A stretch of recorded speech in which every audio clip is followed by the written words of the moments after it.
नटवर लाल। नटवर लाल का नाम तो आप लोगों ने सुना ही होगा और कई प्रकार के किस्से उनके बारे में सुना होगा। अभी हम मौजूद है बिहार के सिवान जिले के रुइया बंगरा में। ये रुइया बंगरा गांव है और ये मेरे पीछे जो आप देख रहे हैं ये नटवर लाल जी का घर है। अब इनके बारे में यहाँ के कुछ स्थानीय लोग हैं, हम इनसे बात करते हैं और इनके बारे में वैसे तो आप लोगों ने बहुत सी कहानियाँ सुने होंगे और लेकिन हम कुछ अनसुनी कहानियों से आपको परिचित कराते हैं, क्योंकि जो स्थानीय लोग हैं, जो यहाँ के लोग हैं, जो इनके पूर्वज कहा करते थे और वो इस गांव के लिए उन्होंने क्या किया और ये लोग नटवर लाल के बारे में क्या सोचते हैं, इन सब अनसुनी चीज़ों से आपको रूबरू कराते हैं और इनसे बात करते हैं। जी, क्या नाम है भाई साहब? अजीत यादव नाम है जी। और मैं एडवोकेट हूँ, practising before honourable Supreme Court of India, और यही मेरा पैतृक गांव है। ये नटवर लाल जी का ही गांव है ना? यस, घर भी उन्हीं का है। नटवर लाल जी के बारे में आप क्या सुने हैं और क्या जानते हैं और क्या आप लोग महसूस करते हैं उनके बारे में? नटवर लाल जी के बारे में लगभग जितनी बातें हैं सारी बातें हम लोगों ने सुनी हुई है, सारे जानते हैं।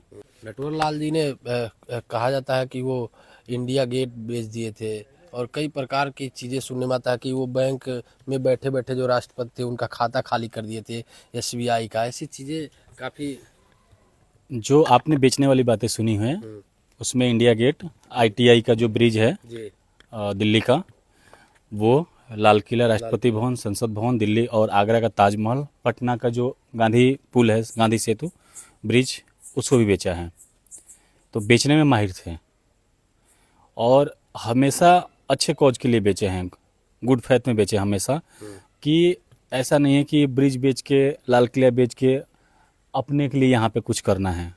जो भी किए हैं राष्ट्रहित में किए हैं, समाज के लिए किए हैं, जो भी पैसा कमाए सब समाज सेवा में दान किए, राष्ट्रहित में दान किए। तो आप जैसा चीज़ आप बता रहे हैं कि क्या क्या बोला जाता है, तो मिस इमेजिनेशन है, गलत मिस पिक्चराइज किया गया है। अच्छा। हमेशा जो स्टोरी है, रिपोर्टिंग हुई है, वो इस पर्सन को लेकर निगेटिव हुई है। हाँ, कभी भी उसको पॉजिटिव उसमें रिगार्ड्स में नहीं लिया गया है। हमेशा उसका मिसयूज किया गया है उस नाम का, और हमेशा उसको गलत तरीके से लोगों के सामने पेश किया गया है कि ये व्यक्ति लुटेरा है, धन का लालची है और फ्रॉड है, ठग है। ये सारी चीज़ें बिल्कुल निराधार हैं। एक तरीका था वो, जब हम लोग आज़ादी की लड़ाई लड़ रहे थे, हमारे देश के जो लोग थे जब आज़ादी की लड़ाई लड़ रहे थे, किसी ने हथियार उठाया, किसी ने गोली चलाया, किसी ने लाठियाँ चलाई। जो बिरसा मुंडा थे उन्होंने तीर धनुष उठा लिया, सीधो कानू थे उन्होंने तीर धनुष उठाया। तो ये चीज़ें हैं कि सबने अपने अपने तरीके से सोचा कि हम अगर हथियार के बल पे लड़ते हैं, लाठी के बल पे लड़ते हैं, तीर धनुष के बल पे लड़ते हैं, भगत सिंह ने, चंद्रशेखर आजाद ने गोली बंदूक का रास्ता अख्तियार किया, तो उनको लगता था कि इसे डरा धमका के, मार पीट के हम अंग्रेजों से अपने मुल्क को खाली करा लेंगे, आज़ाद करा लेंगे। नटवर लाल जी भी देशभक्त थे, देश के प्रति उनका प्रेम था और उनका दिमाग शार्प था, शार्प माइंड थे। उन्होंने एक ही चीज़ पकड़ा कि अगर अंग्रेजों को हम फाइनेंशियली वीक कर देते हैं, अगर वो उनका धन संपत्ति कोष खाली कर देते हैं, तो भाग जाएंगे इस देश से। कुछ नहीं करना है, वो व्यापार करने के लिए आए हैं, वो लोग व्यापारी लोग हैं। अगर उनको यहाँ पे मुनाफा नहीं हुआ, उनका खजाना खाली होने लगा, कोई लाठी चलाने की जरूरत नहीं पड़ेगी, गोली चलाने की जरूरत नहीं पड़ेगी, धरना अनशन किसी की जरूरत नहीं पड़ेगी, ऑटोमेटिक वो गुड बाय बोल देंगे। और इसी सोच के तहत उन्होंने बड़े अंग्रेज व्यापारियों को लूटना शुरू किया। आप कह रहे हैं कि देशभक्त है, लेकिन आज के समय में भी कोई अगर फ्रॉड करता है या कुछ करता है तो उसको लोग नाम दे देते हैं कि ये बहुत बड़ा नटवर लाल है। इसको आप तो गलत रिपोर्टिंग हुई है, कहानियों को गलत तरीके से पेश किया गया है बाहर की दुनिया में, इसीलिए वो कहा जाता है। अच्छा नहीं, मान लीजिए कोई शांतिपूर्वक आज लड़ाई झगड़ा होता है, कोई शांतिपूर्वक बात करता है तो बोलते हैं तुम गांधी जी बन रहे हो। यहाँ गांधी जी को भी तो मिस कैरेक्टराइज किया गया है। नटवर लाल का एक और नाम क्या था यहाँ इनका? मिथिलेश कुमार श्रीवास्तव उनका ऑफिशियल नाम है। नटवर लाल के नाम से पूरी दुनिया जानती है। जो उनसे बड़े लोग थे, बुजुर्ग लोग थे, उनको भूखल कहते थे। अच्छा जी। और जो हमारे देश के पहले राष्ट्रपति हुए राजेंद्र प्रसाद जी, वो भी उनको भूखल नाम से ही बुलाते थे। अच्छा, तो ये उनका नाम है।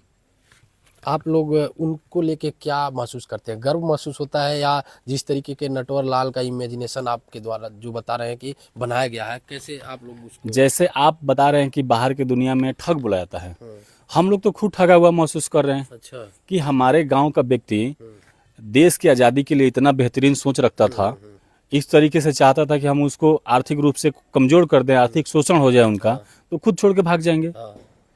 और देश आज़ाद हुआ, कहीं ना कहीं उनका रोल था उसमें, कहीं ना कहीं उनका योगदान था। और जब वो व्यक्ति दुनिया में नहीं रहे, उनका बेनिफिट लेने के बाद जब वो व्यक्ति दुनिया में नहीं रहे, तब उनको ठग बोला जा रहा है, 420 बोला जा रहा है। तो ये तो हम लोग ठगे हुए महसूस कर रहे हैं। हम लोग एक तरह से लगता है कि हाँ, हमारी शहादत, हमारी कुर्बानी बेकार गई।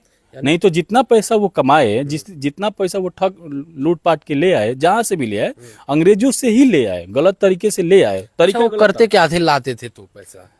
सामाजिक कार्यों में उसको इन्वेस्ट करते थे, लगाते थे, दान करते थे, डोनेट करते थे। राष्ट्रपति डॉक्टर राजेंद्र प्रसाद जी के रिलेटिव भी थे। कांग्रेस उस टाइम की सबसे बड़ी पॉलिटिकल पार्टी थी, कांग्रेस ही नेशनल मूवमेंट को लीड करती थी। तो ये सारी चीजें चंदे के पैसे से चलता था संगठन। अच्छा। उसमें इनका मतलब कंट्रीब्यूशन था, ऑफ कोर्स। और गांव में रेयरली आते थे, गांव में बहुत कम आते थे, क्योंकि केसेस हो चुके थे काफी सारे, तो यहाँ पे अरेस्ट होने का रहता था उनको डर भय, तो गांव कम आते थे। लेकिन जब भी आते थे, साल में 1-2 बार आते थे, तो उनको पता लगा लेते थे किसका तबीयत खराब है, किसको शादी ब्याह में जरूरत है, कहाँ नीड है, तो उसके अकॉर्डिंग यानी जरूरतमंद को देते थे। और इतना दे देते थे कि उसकी आने वाली समस्या खत्म हो जाती थी। क्योंकि अच्छा। आप पता कीजिएगा, जब भी किसी को पैसा दिए हैं, नोट गिन के नहीं दिए हैं। अच्छा। कभी भी नोट नहीं गिने हैं, पॉकेट में हाथ लगाए, जितना निकल गया उतना देते थे।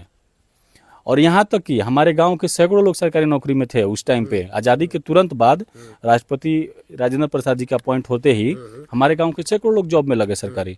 आते जाते ट्रेनों में, बसों में, दिल्ली में इतने लोग थे कि हमारे गांव का ही नाम राजधानी होता था। तो गांव का लोग कहीं भी मिल गए, जहां मिले, जितना पैसा जेब में रहता था उतना दे देते थे, जाओ अपना घर देखना, खाना पीना, ऐसे बस। यानी कहीं न कहीं लोगों के दिलों में भी जगह बनाए। पूरा जगह है, दिल में पूरा जगह है। और अगर आप सही तरीके से इस इमेज को, अगर नेशनल मीडिया अगर चलाती है, तो पूरे देश में उनका मान सम्मान है। आज भी अपमान तो नहीं है कहीं भी। मैं हमेशा ये कहता हूँ कि कोई उनका अपमान नहीं करता है, कोई उनको अभद्र नहीं बोलता है। हाँ, एक हंसी मजाक के तरीके में लेते हैं कि नटवर लाल थे, नटवर लाल हैं, या नटवर लाल के तरीके से ऐसा हो जाएगा। ये हंसी मजाक है, अपमान नहीं होता है। लेकिन उनके पूर्व जो उनके वंशज हैं, जो उनको मान सम्मान मिलना चाहिए, इस गांव को जो मान सम्मान मिलना चाहिए, मोतीलाल नेहरू, पंडित जवाहरलाल नेहरू, इलाहाबाद में उनका आनंद मठ बना। अच्छा। क्या नहीं बना उनका? बड़े बड़े क्रांतिकारी लोग हुए, आज़ादी के लड़ाई लड़ने वाले लोग हुए, उनका स्मारक बना, उनके नाम पे स्कूल कॉलेज बने, स्टेशन बने, गांव के नाम बदल दिए गए। हमारे गांव में तो कुछ नहीं हुआ, ना स्कूल बना, ना कॉलेज बना, ना उनके नाम पे उनका स्मारक भी नहीं है। अब ये जर्जर पड़ा हुआ है, इसमें हम क्या दिखाएं? आपके जैसे मीडिया बंधु आते हैं, हमको नटवर लाल का घर देखना है, शौकिया लोग आते हैं, बहुत दूर दूर से शौकिया, जो नॉन मीडिया से हैं, मीडिया से नहीं है वो लोग भी आते हैं कि हमको नटवर लाल, हम लोग क्या दिखाएं बताइए? कोई ना मूर्ति, ना कोई स्टैचू, ना कोई संग्रहालय, कुछ ऐसा चीज़ रहता कि हम लोग दिखाते।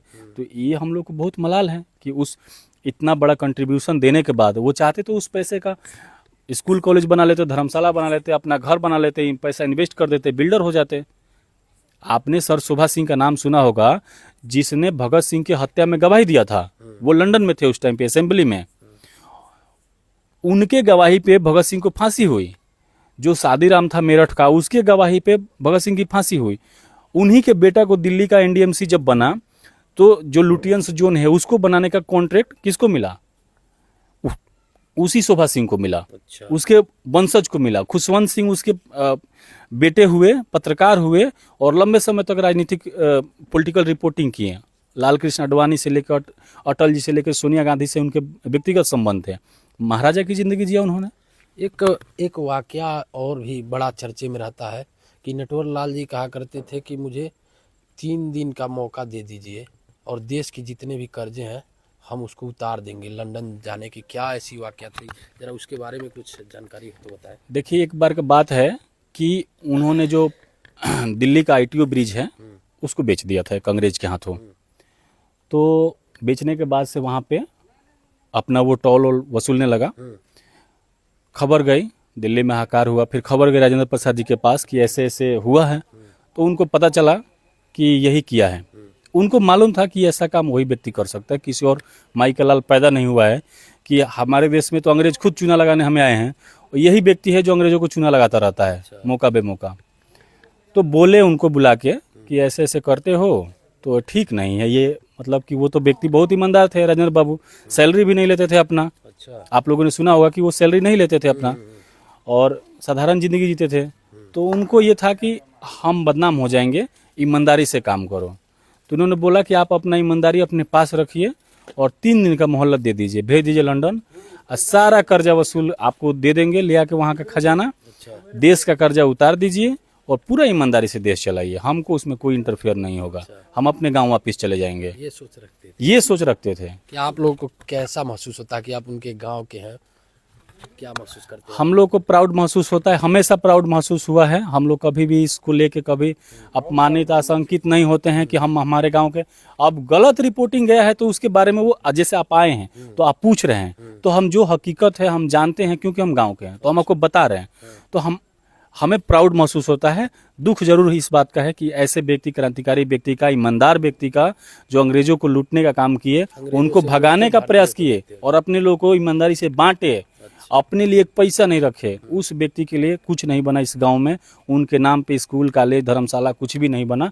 इस बात का अफसोस रहता है। ये देखिए गांव में उनकी क्या इमेज है, जो अब नई पीढ़ी है उनको, नई और इसके पूर्व के भी जो पीढ़ी है, कहीं न कहीं जो अंग्रेजों से लूटते थे और गरीबों में बांटते थे, जरूरतमंदों को बांटते थे। क्या कहना चाहेंगे आप? ये जितना बात कहें बिल्कुल सच कहें। कैसा महसूस होता है? आपके गांव में रहे हैं नटवर लाल, और नटवर लाल का नाम आता है तो बहुत से ख्यालात दिमाग में चलते हैं, बहुत सी कहानियां आती हमारे हैं। जवार पथार के जितने आदमी हैं, अगर उनसे पूछिए कि कैसे थे, हाँ। तो कहेंगे कि देवता थे। अच्छा। अगर उनसे कह दे कोई कि नहीं ठग थे, चोर थे, हाँ। तो झगड़ा करने के लिए तैयार हो जाएंगे, मरने के लिए तैयार हो जाएंगे। ऐसे व्यक्ति थे नटवर लाल।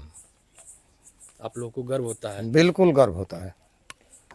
ये रुइया बंगरा गांव है और यहीं से नटवर लाल निकलकर पूरे देश में और कहीं न कहीं अंग्रेजों के नाक में दम कर दिया, और बड़े लोगों को लूटते थे और छोटे लोगों में बांटकर कहीं न कहीं मसीहा बने थे। और यहाँ के लोगों को आज भी नटवर लाल के नाम से इन्हें फक्र होता है। तो इस पूरे नटवर लाल के अनसुनी कहानी के बारे में आपकी क्या राय है? आप क्या सोचते हैं? कमेंट करके जरूर बताएं। तो आप देख रहे थे द पब्लिक कनेक्शन, मैं हूँ आनंद कुमार गुप्ता, सिवान, बिहार।